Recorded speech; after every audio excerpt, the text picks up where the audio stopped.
but I've run into an insurmountable problem. This will always happen. It'll always break down sooner rather than later with how I'm using it. And I don't have any other ideas right now of how to do it. So I offered to return the advance payment that he gave me because I could not provide a prototype.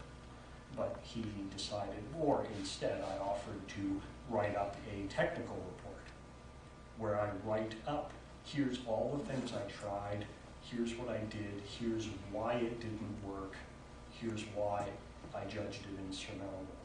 And since he was mostly interested in finding someone to make it work, you know, he knows what he wants, doesn't care how it's done, he decided, yeah, you know, that's good, because that's something he can hand to somebody else.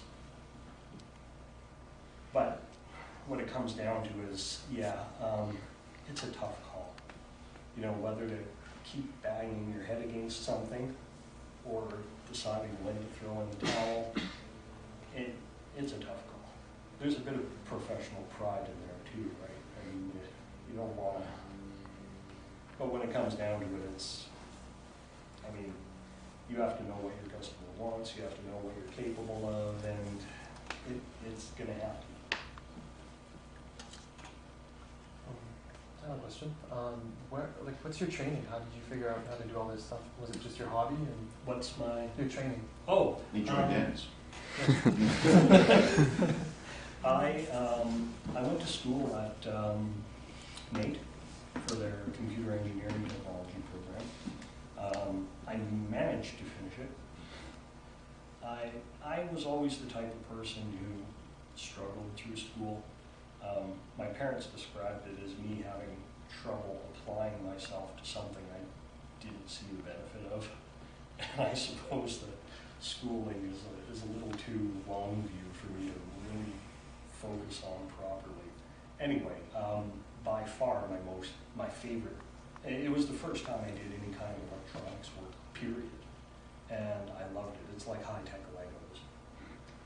And yeah, hobby. I did it as a hobby pretty much ever since. And I had a variety of jobs. My career before was in IT. It was always something that I was good at without really trying, you know.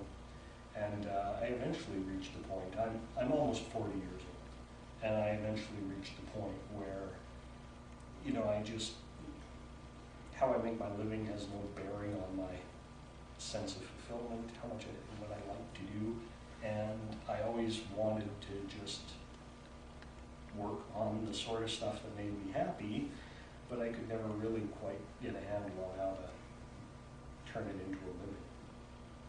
It took a lot of work, but it is possible, and made it happen. Are there any other questions before we move on, or? No? Great. Thank you very much.